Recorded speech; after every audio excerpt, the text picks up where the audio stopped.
औज़ुबिल्लाहिमिनश्शैतानिर्रजीम बिस्मिल्लाहिर्रहमानिर्रहीम। दोस्तों बुज़ुर्गों, ख़ास तौर से नौजवान जो मुल्क का हमारा मुस्तक़बिल है, वो नौजवानों से आज हम आपसे एक बात करना चाह रहे हैं कि आप सभी जानते होंगे आसाम में हमेशा से जो है सैलाब या फिर कोई ऐसी आफ़त आती है जो इंसानों को तबाह और बर्बाद कर के रख देती है। उसी में आपको एक ऐसी शख्सियत है जो बरसों से वहाँ के ख़ानदानी राज चल रहा है, बदरुद्दीन अजमल साहब। बदरुद्दीन अजमल साहब पहले एमएलए भी थे शायद, अब तो मौजूदा हमने देखा 4 मरतबा से वो एमपी है, यानी मेंबर ऑफ़ पार्लियामेंट है। उन्होंने कल एक बयान दिया, एक ऐसा बयान दिया, हम उसको दोहराते भी नहीं, कि हिंदुओं भाइयों के ख़िलाफ़ उन्होंने एक ऐसा बयान दिया जो आज यानी 5 दिसंबर को इलेक्शन है। तो आप बताइए, इस तरीक़े की जो राजनीति वो कर रहे हैं बदरुद्दीन साहब, उनको जो है ये साबित करना पड़ेगा कि आप किसके लिए कहे थे। आपने जो सियासी मकसद के लिए कि आखिर आप है क्या, पक्के मुसलमान हैं, सियासतदान हैं या मुनाफिकीन हैं। आप आखिर सियासतदान अगर भी होता है तो इस तरीक़े की आप जो बात करे हैं वो नहीं कर सकते। शरई हिसाब से मुसलमानों को भी इजाज़त नहीं है कि हराम और जो है हलाल के बच्चे, या फिर जो है आप जिस देश में रहते हैं आप माइनॉरिटी कहलाए जाते हैं, ये आपको जहन में रखना है। और ये सिर्फ़ अदालतों में काम आने वाला है कि दस्तूर हिंद का हिसाब सबको लिए बराबर है। कौन बराबर दे रहा है? जो मुसलमान ही जो है मुसलमानों को बराबर अपना हक़ नहीं देता है, चाहे वो मेंबर ऑफ़ पार्लियामेंट हो या फिर असम्बली हो या कॉरपोरेटर हो। तो आप किस खेत की मूली अजमल साहब, आप इस तरीक़े के बयान इसलिए नहीं दे सकते क्योंकि आप एक राजनीति पार्टी से, आप एक पब्लिक नुमाइंदे हैं जो लोगों के दिलों को आप राज कर सकते हैं, लेकिन जो है ना उनके ऊपर जो है दिलों को खुंदल नहीं सकते।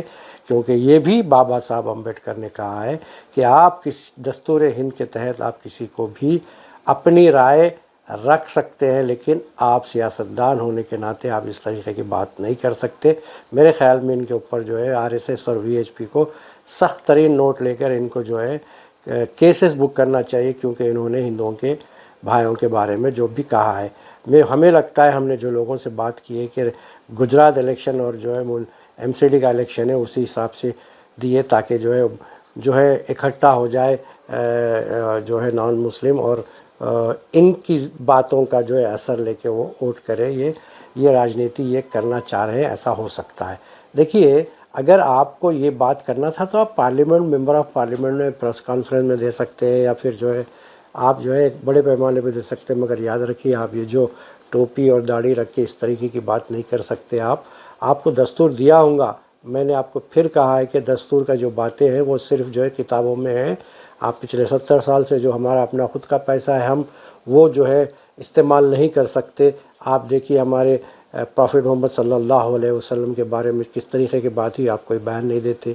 आप देखिए मुसलमानों को जो है आप एनआरसी वगैरह के लिए आपके ख़ुद के स्टेट में जो जिस तरीके की हालत थी उसके लिए आप कोई बड़ी बड़ी बातें नहीं करते। लेकिन आपने जो किया वो हमें लगता है कि आप जो है बीजेपी को किसी तरीके से फ़ायदा पहुंचाने की बाहर से कोशिश कर रहे हैं।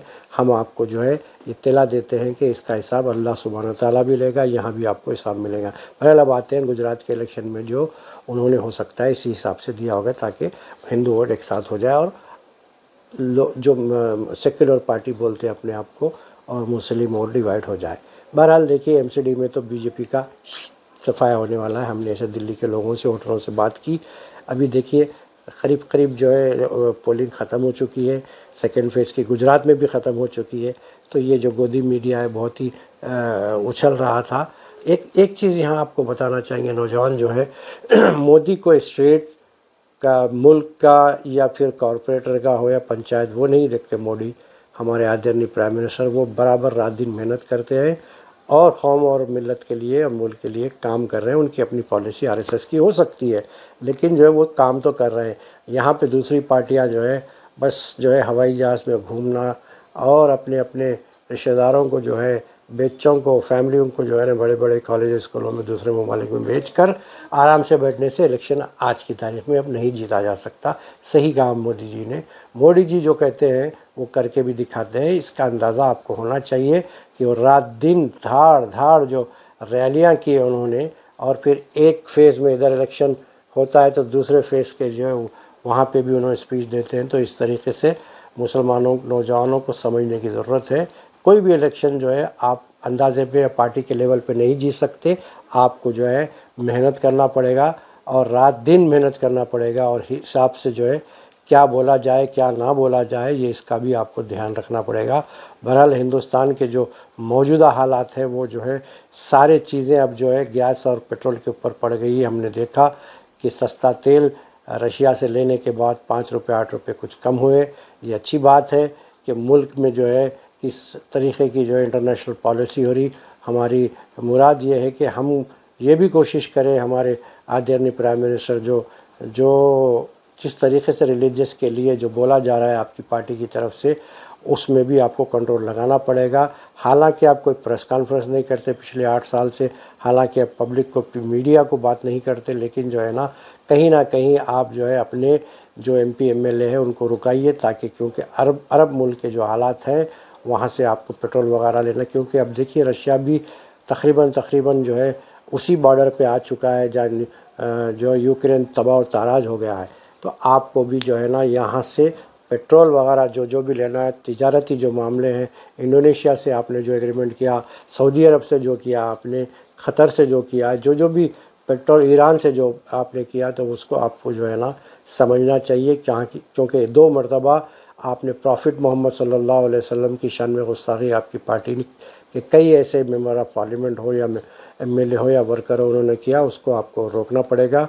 इसलिए नहीं रोकेंगे तो आपको आने वाले 2024 में आपको जो है हो सकता है वहाँ से भी टिप्पणी आए, इंटरनेशनल लेवल पे हमारे मुल्क का नाम ख़राब ना हो। इसीलिए हम आपसे गुजारिश करते हैं कि अपने लोगों पे लगाम लाइए। ख़ास तौर से योगी जी जो चीफ मिनिस्टर जो है यूपी के हैं, काफ़ी बड़े स्टेट के हैं, और इस तरीके की बातें होने से जो है दोनों तरफ से नुकसान होता है, बीच की गरीब आवाम की और मिडिल क्लास लोगों की। हम बात करेंगे कभी भी जो है ना गरीब तबका जो दबला चुकला है उनकी बात करेंगे, और नौजवानों को ये समझना चाहिए कि सियासी खेल कैसे खेला जाता। जो बदरुद्दीन साहब ने खेला है, हो सकता है उनको अपनी बोटी बचाने के लिए वो लाखों बकरे और ऊँट कुर्बान कर रहे हैं, ये बात गलत है। हो सकता है उनको जो है किसी किस्म की ईडी या फिर सीबीआई की जो है परेशानी ना हो, इसीलिए उनके ऊपर दबाव हुआ होगा। शायद उन्होंने, जैसा एक साहब ने कहा कि किस संदर्भ में किया, किस मसले में किया, कुछ नहीं है, ये सब सियासत का खेल है। इसको नौजवानों को समझना चाहिए, कब कौन सा बयान किस चीज़ का फ़ायदा किसको देता है और किस चीज़ से किसको नुकसान पहुंचाता है।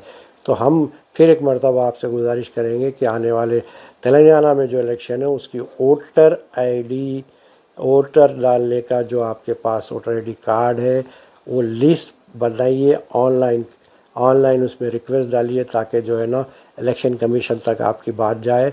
इस गली में, इस महल्ले में, इस स्टेट में और आपके कॉन्स्टिट्यूशन में आपका वोट है या किसी साजिश के तहत आपका वोट काट दिया गया, बल्कि आपके पास सब चीज़ होने के बावजूद आपका वोटर लिस्ट में नाम ना हो तो आप अपना हक़ वोट का नहीं डाल सकते। तो लिहाजा इसको भी समझने की ज़रूरत है। आपको जो है अगर 95 भी पोलिंग कर सकते हैं आप, तो जब तक कि आपका वोटर लिस्ट में नाम ना हो आप वोट नहीं कर सकते।